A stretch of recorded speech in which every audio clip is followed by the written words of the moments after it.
Welcome to Never Again Is Now, a podcast about anti Semitism. I'm Evelyn Marcus. And I am Phyllis Dimbler Miller. Today we're doing a special episode, an episode we would hope never to have to do. We will deal with the shock we are all experiencing on day 3 since last Saturday when Hamas invaded Israel and slaughtered, raped, wounded, and abducted so many Israeli Jews. We will also try to answer some questions about how this could happen. We have our two eminent guests back with whom we discussed the Yom Kippur War 2 episodes ago. Michael Berenbaum, PhD and Rabbi, is the director of the Sigi Ziering Institute for exploring the ethical and religious implications of the Holocaust, and a professor of Jewish studies at the American Jewish University in Los Angeles. He was the executive editor of the new Encyclopedia Judaica. And Rick Richman is a resident scholar at American Jewish University and the author of 2 books on Zionism. Most recently, he published And None Shall Make Them Afraid. His website is www.rickrichrman.net. Michael and Rick, welcome back on our show. Thank you for coming on our show on such short notice. This episode was not planned for, and we are all less prepared than usual. Michael, I have our first question to you. What is the emotional impact of what is going on in Israel? The emotional impact is simple to describe. There's shock, and then there's outrage. There is also a sense of this should not happen, and almost a sense of this could not happen. One of the people I spoke to this morning, we're speaking, we should tell our audience, we're speaking on the 3rd day of the war, which means that in 3 or 4 days, this may be outmoded, it may not be outmoded, but we're dealing with the knowledge that we have on the 3rd day. We may know more. We certainly will know more later. This could not happen. This should not happen. By that, I mean, there was the sense that Israel was caught unaware, unprepared. And furthermore, something else happened, which we can label by a traditional Jewish label, which is a pogrom. Mm-hmm. A pogrom is essentially the rampaging of people who murder civilians, men, women, and children, who enter their homes. They seem defenseless.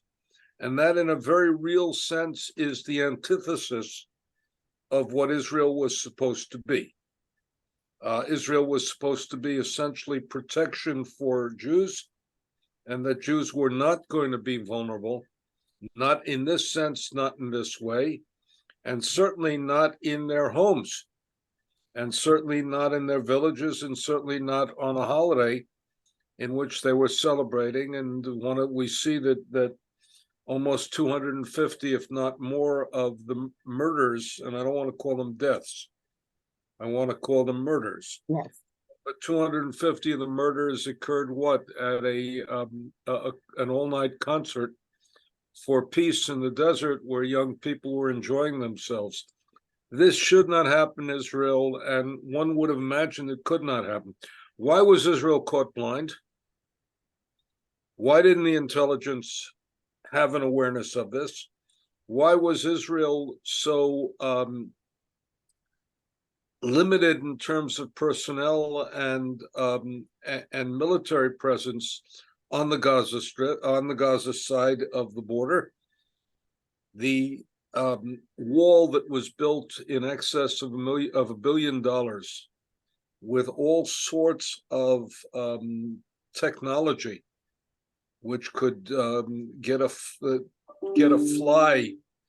capture a fly coming over, as it were, was breached in 80 places, which means that there was a mistake of cataclysmic proportions in terms of the protection that it offered Israel. This also occurred on the 50th anniversary of the Yom Kippur War, which meant once again Israel's enormously talented intelligence was caught blind, and we don't yet know. We will someday know the relationship between the political leadership and whether indeed Israel connected the dots of the batches of information it had and put it together in a coherent picture.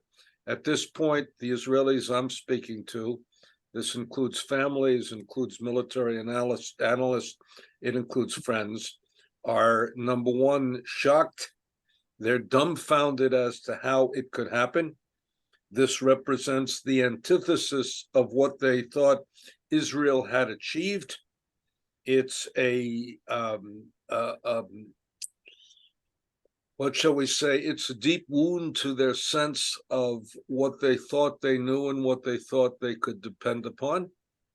And the scale and scope, I think, for an American audience, we have to understand that if Israel is talking about 800 wounded, we are talking about the equivalent...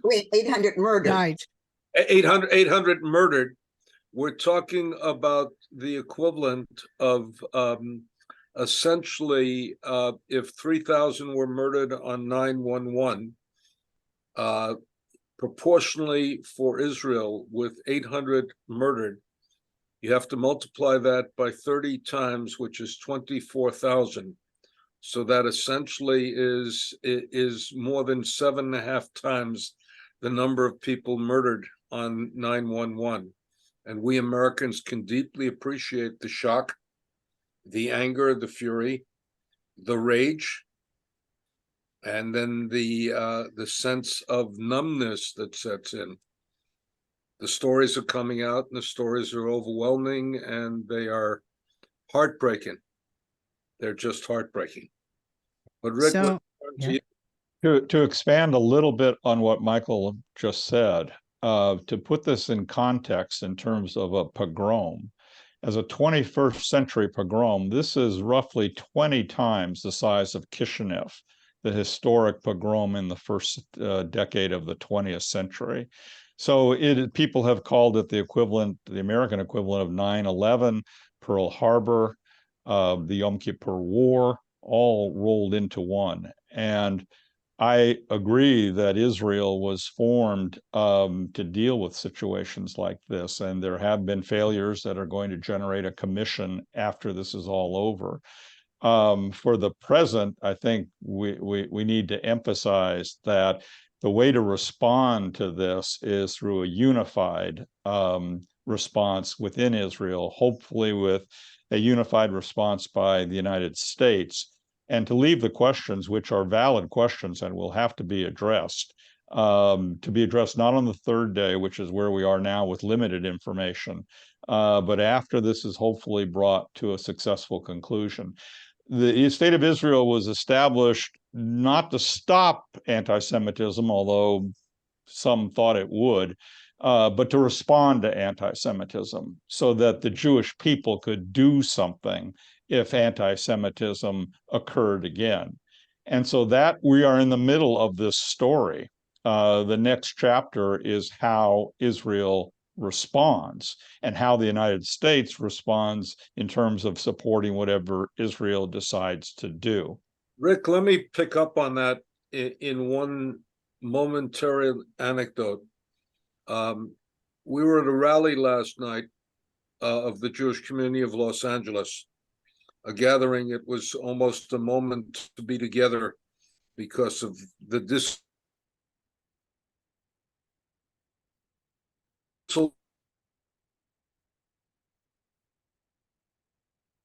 Rick?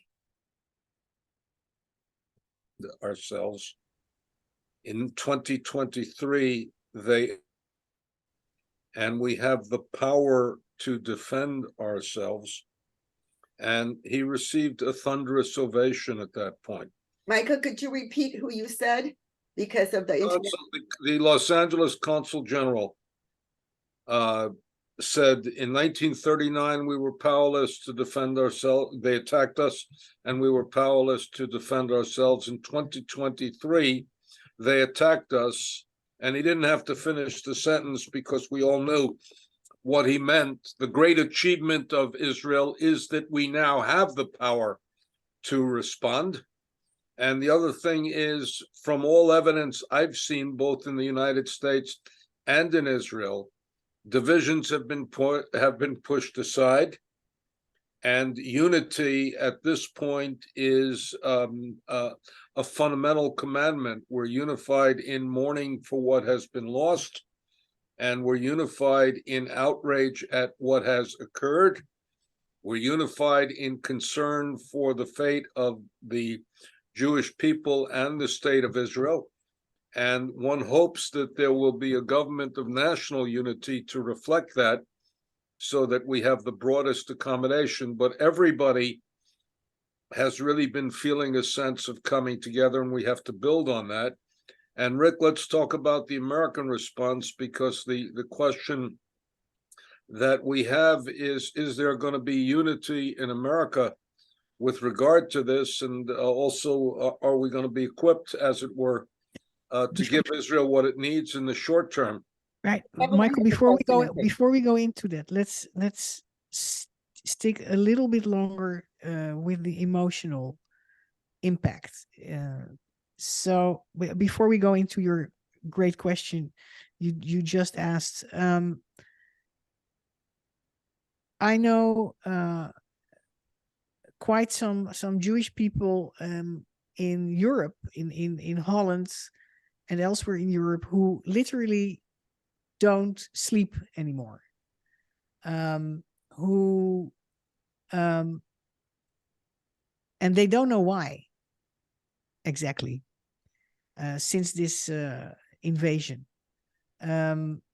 So you mentioned the resonance of the pogroms in our collective memory, so to speak, as Jews. What about, why does this make us think of the Holocaust? And is that what keeps us awake, you think? Look, let me begin by talking about different, emotionally, all attempts to eradicate the Jewish people echo and return to the surface the memory of the Holocaust. There are radical differences between it, between that and the Holocaust. Not emotional, and I'm resisting a little bit about the emotional response, Evelyn, because I think that one has to deal with the emotion, but the policy decisions of the state of Israel and of the Jewish people now have to be ruthlessly rational. Of course. They have to be ruthlessly rational, taking into consideration everything involved. And again, we're going to talk a little bit later about the problem of hostages and the way in which the emotional responses to hostages are going to constrain the responses involved. And that's part of the morality, the decency, and the solidarity of the state of Israel. But having said that, let's talk about the differences with the Holocaust, which is not going to allow people to sleep better. But number one is, we now have the power to defend ourselves. That's major.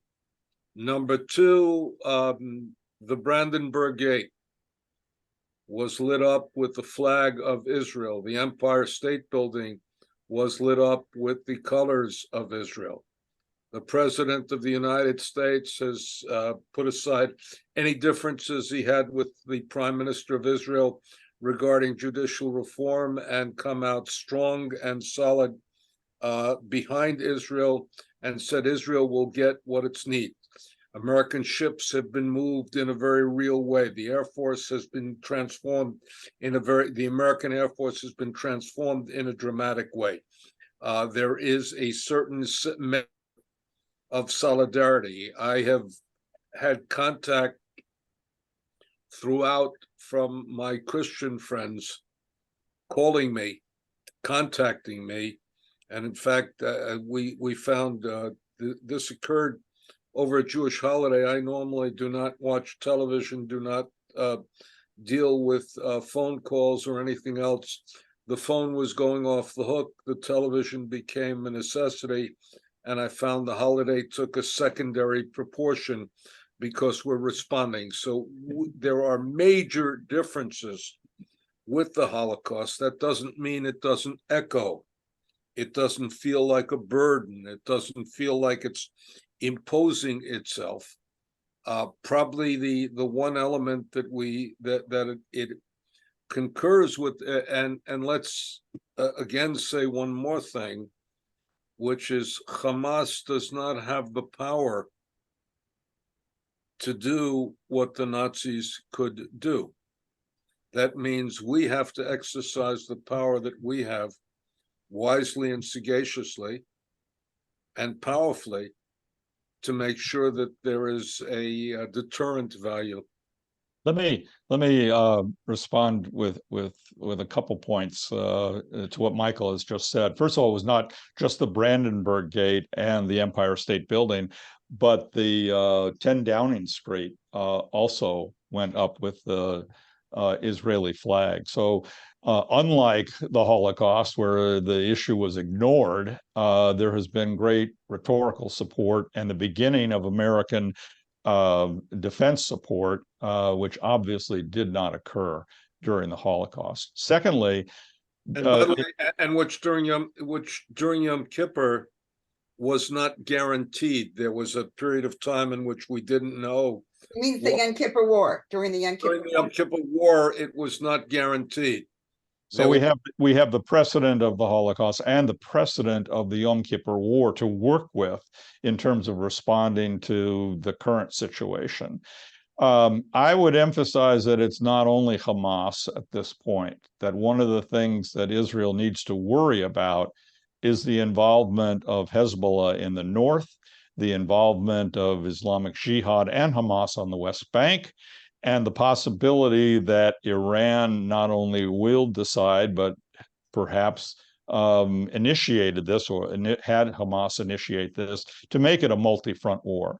So one of the problems with Israel's response in the south is that it cannot commit all of its military sources into Gaza, because that may be what Iran and Hezbollah are waiting for in order to initiate the northern front. And the hostages are there, and that does complicate the situation. But we've already seen, at least from the State Department, not from the White House, but from the State Department, Tony Blinken announcing, talking to Turkey about a ceasefire and a return of the hostages. That's completely premature, in my opinion, until Israel makes its response. And if the response is simply not to retaliate, but to attempt to get the hostages back, then we're back in the same paradigm that we were before. And one of the emotional responses across the board, I think, in Israel and among American defense intellectuals is that this is paradigm shifting. You cannot simply have some bombing for a few days and a ceasefire and negotiations over hostages and go back to the way you were. The remarkable thing is that for Hamas, if they're not defeated, they win. And for Israel, if it doesn't win, then it's a strategic defeat. And that's the same thing for the United States, by the way. The United States, President Biden said in his forceful statement that the whole world is watching. He was warning others who might try to come in on this situation. The whole world is watching the United States as well. And so therefore, we're in, as I said, on the third day in the middle chapter. The next chapter is the Israeli response, which is a complicated issue for Israel to decide, and in part depends on what kind of support it gets from the United States. What can Israel do to save the hostages? We have to say at this moment that Israel can do at this moment very little, and that the hostages cloud it because Israel has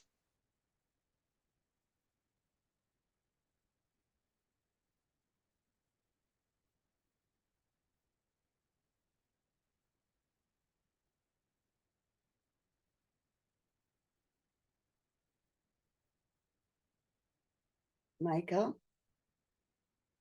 I think we're frozen for a minute. It's as if the internet is upset about our topic as we are and is reacting. Evelyn, are you there? Yeah.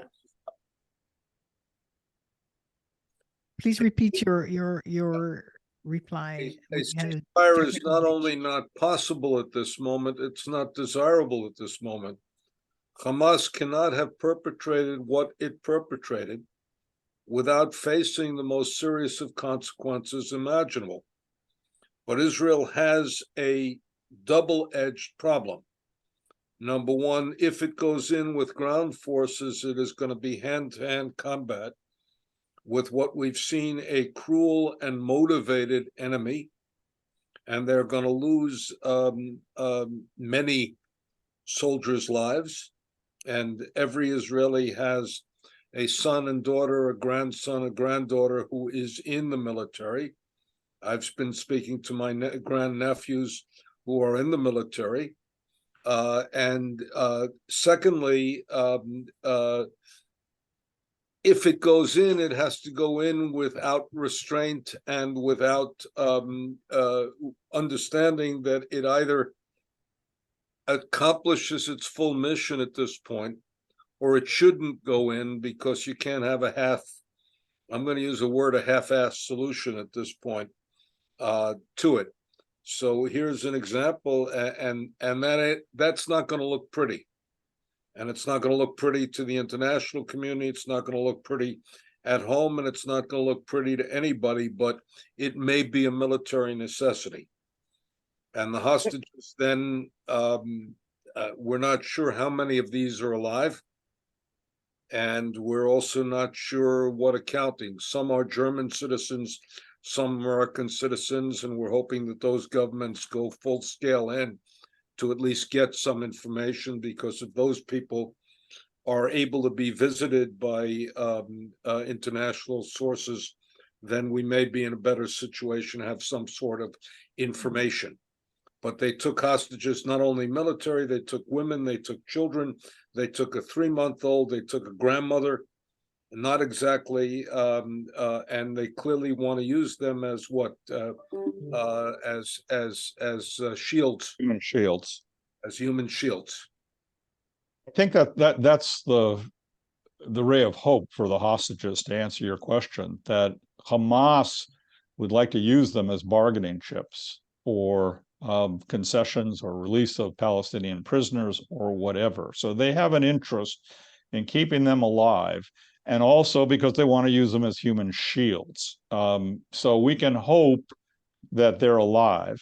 We can hope, I think, that Israel would say that this is not going to end without the release of the hostages. In other words, and by this ending, I mean, they've already started to isolate Gaza. They've cut off electricity. They've cut off the border. There's 17,000 jobs that Palestinians from Gaza have in Israel. They were talking before this of increasing it to 34,000. Those jobs have been cut off. Access to other things can be cut off to Gaza unless and until the hostages are returned. To me, that's a better way to proceed than to negotiate, which is in effect a strategic loss right there. So that's the way And Rick, let's stress one more thing that the general press does not stress. The isolation of Gaza is a two-front isolation.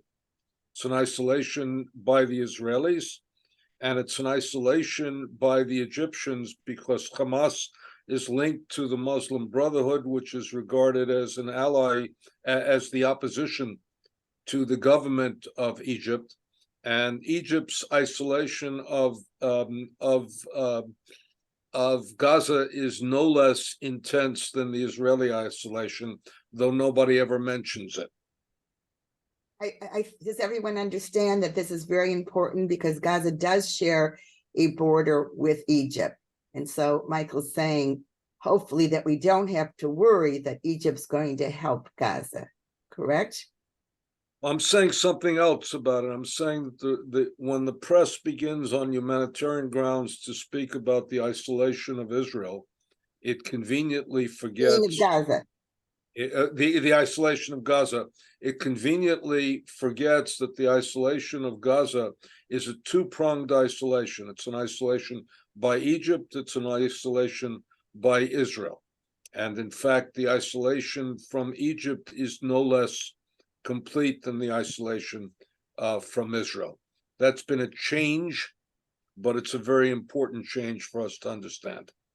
In a discussion yesterday on the Dutch television, there were people bringing forward that the isolation of Gaza was one of the reasons why Hamas has invaded has invaded Israel and killed so many Israelis. Could you comment on that? Is that the drive of Hamas? Interestingly enough, that has not been part of Hamas's public statements regarding right before this war or during it. They have cited the Al-Aqsa Mosque in Jerusalem. They are not really, in my opinion, interested in the welfare of the people in Gaza. They're interested in claiming leadership of the anti-Israel movement. And that's why they haven't emphasized that. And before this happened, as I said, there were 17,000 Gazans coming into Israel every day for their jobs. They were talking about it going to 34,000. Israel mistakenly thought that Hamas would be satisfied to rule Gaza as long as Israel did not disrupt that rule. And they were very mistaken about that. Obviously, something much more different was being planned. And do you agree with? Let's also say something else which we haven't brought into the equation. Why now? Yeah. And why now is a very important element, because why now is the radicals want to disrupt any possibility of normalization between the Israel-Saudi relationship and the furtherance of whatever you want to call it. If not peace, then at least a modus vivendi that allows for commerce and normalization of relationships. Every time in Mideast history, when you've had the option for peace, there has also at that moment been a strong response on the part of the radicals to, and I can go across the board and give you example after example on the part of the radicals to dismantle any possibility of that type of normalization. And we have to say, tragically, they've been quite successful at doing that over a period of time. And we have to watch what Saudi Arabia does. That certainly is one of Iran's motivations at this moment. And it's certainly one of the reasons that they want to disrupt it. Now, the real issue becomes whether Saudi Arabia's long-term strategic interests, which is to move away from solely an oil-based economy to a knowledge-based economy, in which Israel becomes an indispensable partner in that, or an important partner in that. And Israel may also become an important partner in terms of water supply to Saudi Arabia in a world which has experienced enormous drought. So the question becomes whether those long-term strategic interests will take priority over the short-term emotional outrage at what we're about to see. Well, let me just say that I think Saudi Arabia's perception of its long-term interests may depend on what they see happening in the short term in this situation. They're looking at an effective alliance with Israel and the United States.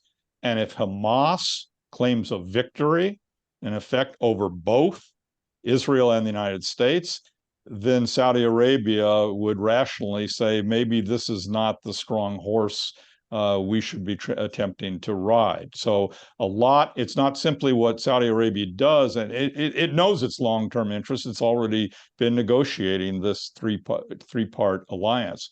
What it needs to look at now is what Israel does, whether Israel's allowed to do it, how the United States supports it, what's the outcome, who is perceived as winning or losing, just as in 1973 with the Yom Kippur War, and that will be the side that Saudi Arabia will choose to join. Let me ask you a question, Rick. Will the Republican disarray in the House, which looks like we may not have a functioning House for a while, will that hamper the American efforts? Well, I think I'm not sure if it will hamper the American effort, because that's probably in the hands of the White House and the Defense Department and the State Department for the time being. What may affect the outcome is our assistance to Ukraine. If the inability of the House to function because of what's going on with the Speaker means that Ukraine is not supported by the United States, that will have an impact on the thinking of Iran, possibly on the impact of Saudi Arabia, possibly on the impact of the Abraham Accord nations as well. So things are connected here. You can't look at this as an attack from Hamas and a response to Hamas. The geopolitical considerations and consequences are literally worldwide. Let's ask the opposite question as well, Rick. Is there any possibility that the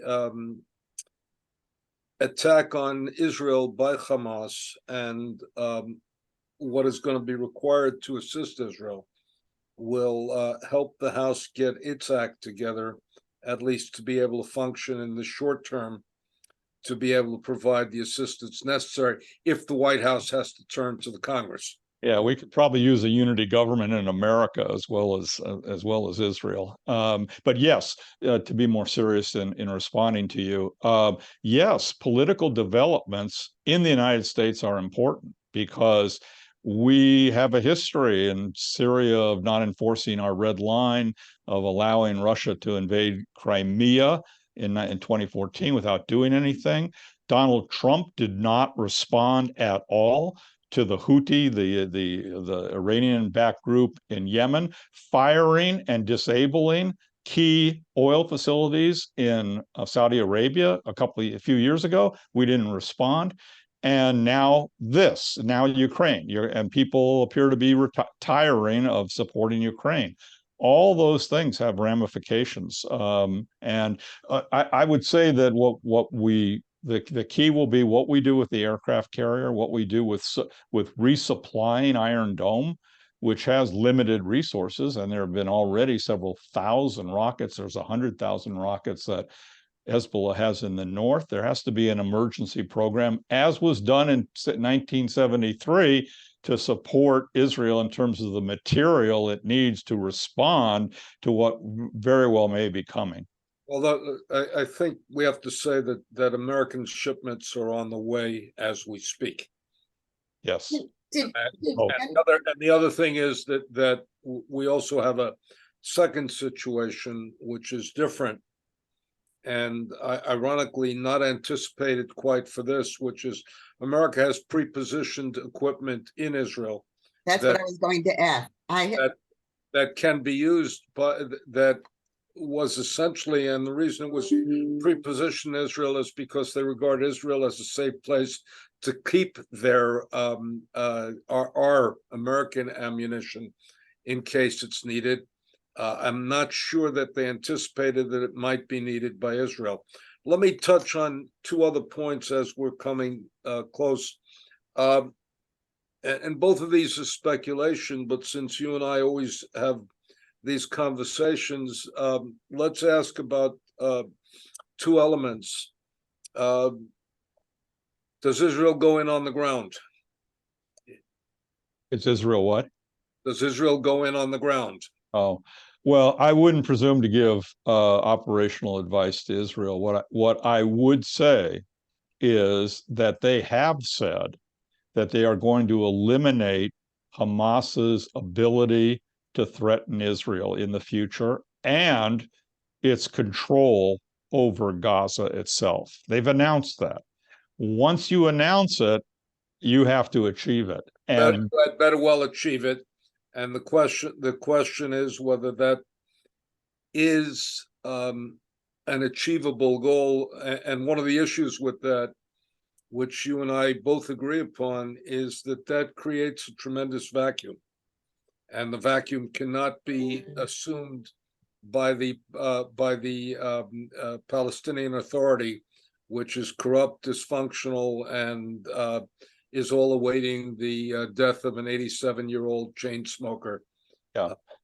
Well, people have speculated about Israel removing Hamas and asking the UN to take over, or in some fashion like that. There's been speculation that what Israel will want to do is have a no man's land of a certain portion of northern Gaza to stop this from happening again. What we know is you can't eliminate Hamas from the air. You can bomb a lot of sites. So to achieve Israel's objectives, there probably needs to be a ground invasion, and if that is what they decide to do, it'll be important whether the United States supports it, only supports it for a few days, tires after a week, and says we ought to have negotiations or a ceasefire. A lot depends on not just Israel and its own operational conclusions. Second question, speculation. Then I want to get to action items, and then we'll wrap up. Do you think Israel's going to come in with a government of national unity? Well, they're already talking. To Netanyahu, Lapid, and Gantz's credit, both sides have said that they want a government of national unity, and they're talking about it. It's what was done in 1967, and to me, it seems obvious that that's what ought to be done. The judicial reform, which really is I think, a dead issue anyway, ought to be put aside, and the more important issue of where we are now ought to be addressed on a unified basis, and I predict they will do that. Let me just tweak that a little bit as an answer. In 67, that happened virtually immediately, and it happened before the war. Correct. It happened before the war, and it happened essentially bring Menachem Begin, who had been anathema to labor leaders, into the government, and that happened quickly. I'm disturbed by one factor in the negotiation over the unity government, which is they've turned it over to lawyers instead of the three principals coming into the room and saying, let's get this done, what's going to be required, and making a decision. Over the long term, does this wound Benjamin Netanyahu, and does it shake his political hold? Long term, we know what happened to Golda Meir after the 73 war. So how this turns out, again, I say, you can't, there's going to be a commission on how it began. And unfortunately, we don't have enough time to discuss all of that. But how it ends is going to be significant for everybody involved. And I would just mention one other thing to hark back to the United States reaction. It'll be significant whether this changes the efforts that the Biden administration has been making to achieve some kind of agreement with Iran. At the end of this month, near the end of this month, the UN resolution restriction on missiles, ballistic missiles being provided to Iran runs out. And one of the things I would say the United States has to do is to make a maximum effort to snap back the sanctions that were supposed to be there if Iran did what it has been doing now for months in terms of the JCPOA. So a big decision point for us in the Americas is coming up before the end of this month. That may not be achievable because of Russia at this point. And under the JCPOA, anybody, including the Europeans, who technically have never violated or withdrawn from the JCPOA, can snap back. So it's Rick. Let's go and what should we do? What action items do we have living in the United States of America at this moment? What would you appeal for? What would you suggest we do? what actions could be very helpful or helpful. Well, as I say, work towards snapping back or initiating new sanctions on Iran, because this cannot have been done by Hamas alone. The sophistication, the planning, all of it indicates, I think, to most people that Iran was involved in this. So this has to be a response, not just even to Hezbollah, in addition to Hamas, but we have to rethink our approach over the last couple of years to Iran. And that's key in terms of the ballistic missiles, the resolution that's coming up, but also longer term in terms of American foreign policy. We also have to take, we have to supply Israel with whatever it needs before it needs it, in order to ensure that we don't get into a military situation that's quite dire, because we're in the middle of this. And in terms of the emotional reaction, I think everybody in both countries need to see this as a paradigm shifting event that requires rethinking the old premises that led to it and coming up with something new. And can you make that a bit more concrete, please? Well, I think the Israeli objective of preventing Iran from achieving a nuclear weapon has to replace the idea of a temporary slowdown by Iran in addition for sanctions relief. We have to shift to supplying everything for Iron Dome. We have to make sure that we have not simply rhetorical support, which has been very good from President Biden, but more steps to indicate that there is a credible threat of force if other countries come in or authorize other groups to the north or east of Israel to participate. Is there something Jews outside and non-Jews outside, individuals outside of Israel, you think can do to support Israel? Let me say, I think this is a moment for Jewish unity. This is a moment for the Jewish community to come together and to say the old cliche, we are one. The fate of the Jewish people is not something that happens to Israelis or Americans. It happens to the Jewish people in their entirety. It's a moment in which we call forth for solidarity with Israel from the rest of the world. And in that sense, we'd like to see the clergy of multiple religions speaking out. We'd like to see intellectual leaders speaking out. We'd like to see a condemnation of what has taken place. And we have to understand, and we'd also like to see, in a very basic element, the avoidance of, on the other hand, after what we've seen, what this is, there is no on the other hand. This was unprovoked. It was attacking men, women, and children, babies, and grandmothers, attacking them in their homes, slaughtering them ruthlessly, parading prisoners who were taken hostages in major cities. This is ruthless. It is beyond the pale. And we would hope that there would be universal condemnation of this. And this is a moment to support Israel. It's a moment I hope Israel achieves a government of national unity. And I hope the American Jewish community achieves a sense of unity of community with Israel. And I hope our non-Jewish friends reach out in solidarity to us. And Israel has to feel not a sense of isolation, but a sense of that the world is with them.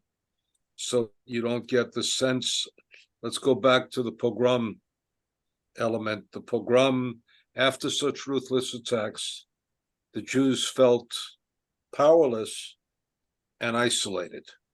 We've seen that we're no longer powerless. We'd like to see that we're no longer isolated. And certainly not isolated by our own people, but are not isolated from the world community. And I Amen. would like to say one thing. From a point of view of our show, which Evelyn alluded to about individuals, we in America and elsewhere have to be prepared when, for example, if Israel goes into a ground war, there will in Gaza, there will be civilian casualties more than there are now. We have to be prepared not to fight, not to yell, but to be well enough informed to be able to teach and to educate. So when people say, you know, Evelyn and I are always working on when people say something anti-Semitic to you, well, we have to be prepared that people are going to say pro-Hamas things to us. And we need to be able to handle it, not just to say silent and not to yell, but to literally change the minds and hearts of those people who absolutely do not understand what's happening. I feel very strongly about that. Also to engage people who believe that they do understand what's happening. Okay, Michael, I'll give you that too. Okay. So, unless you have last thoughts, this has been a very inspiring program. As Evelyn said at the beginning, we wish that we didn't have to have this program, but we really appreciate that Michael and Rick came on basically instantaneous. So you have to put up with the fact we had a few internet connection problems, but we think this was valuable. We thank Rick and Michael. We thank our listeners. I want to say that may the memory of the victims of this massacre and what will happen in the coming days be for a blessing. May we all unite and we remember that it's not just the state of Israel, it's all our safety as Jews throughout the world, being able to practice being Jews. We've made it to 2023. We need to make it beyond. And it's up to all of us to help ensure that. So, Phyllis, I'm going to add one word. Okay. Which is, after such an event, I always believe that we have to change traditional language. And we want to say, may their memory be a blessing and a warning. Excellent. Okay. Also a lesson. Okay. I agree. But I will end this program like we say every time for our anti-Semitism podcast, that we always say, without putting yourself in danger, physical danger, please speak up against all hate and all anti-Semitism. Thank you.